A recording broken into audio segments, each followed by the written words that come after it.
The Jungian journey of individuation, a deep and comprehensive analysis, introduction to the concept of individuation. Carl Jung coined the term individuation to describe the process of self-realization and psychological development that each person undergoes on the path to adulthood. This process is not just about physical maturation, but is a journey of self-discovery where an individual comes to recognize the completeness and unity within their psyche. Jung believed that individuation is a natural drive inherent in the human mind, and its fulfillment has been expressed in various forms across different cultures throughout history. The journey of departure and return. Jung believed that children initially have a sense of the unified wholeness of their psyche, but as the ego develops, they typically forget this experience. The ego, though it evolves from the self, the regulating center and unified totality of the psyche, is merely a part of the whole. Essentially, one lives as only a fragment of themselves, while the rest remains hidden in the unconscious. As Jung stated, man knows only a small part of his psyche, making the causal factors determining his psychic existence largely reside in unconscious processes. Jung, 1951. The personal and collective aspects of the unconscious act upon the ego as an objective occurrence, much like events limit our freedom in the world. As long as one remains asleep to themselves, unconscious of the contents that constitute the self, they will sleepwalk through life like a puppet in the hands of an unseen master. The self expresses itself through symbols, which are often most accessible in dreams. Jung discovered that dream symbolism follows a certain evolutionary pattern, which he called the process of individuation. This is a naturally occurring process of maturation, where one becomes fully themselves by integrating both the personal and collective aspects of their psyche into consciousness. The shadow and the persona.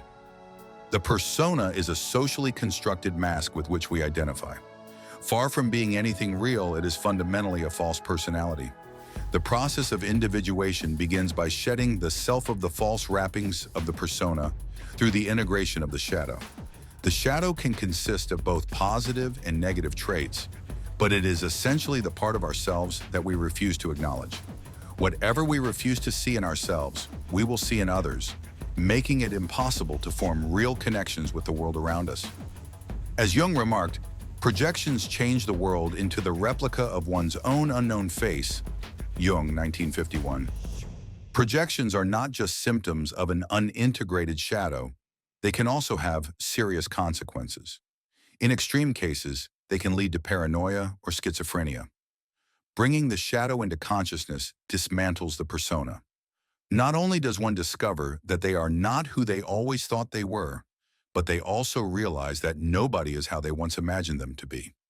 Once the personal shadow is integrated, one must confront the collective shadow. Jung explains, it is quite within the bounds of possibility for man to recognize the relative evil of his nature, but it is a rare and shattering experience for him to gaze into the face of absolute evil. Jung, 1951. Integrating the personal and collective aspects of the shadow requires a complete collapse of how one has always experienced themselves in the world. This collapse is a prerequisite for reforming the personality into something more real and holistic. Anima and animus.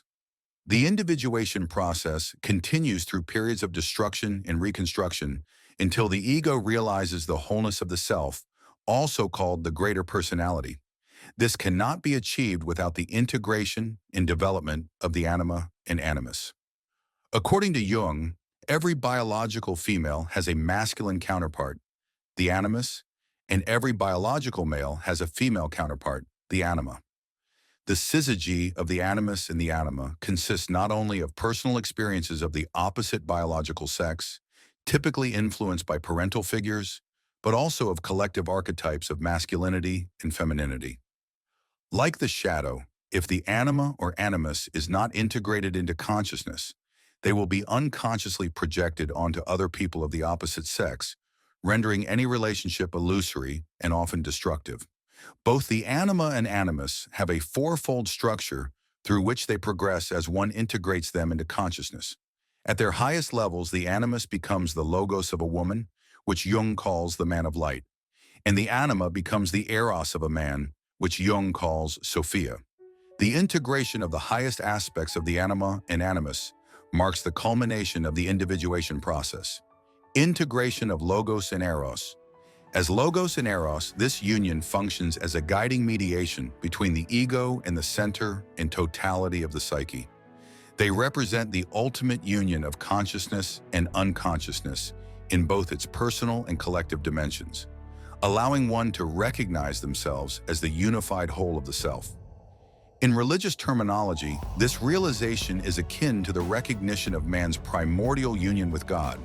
However, in Jungian psychology, this theophany is better termed an autophany, as what manifests to one at the height of enlightenment is regarded as nothing other than the self. Analysis and expansion.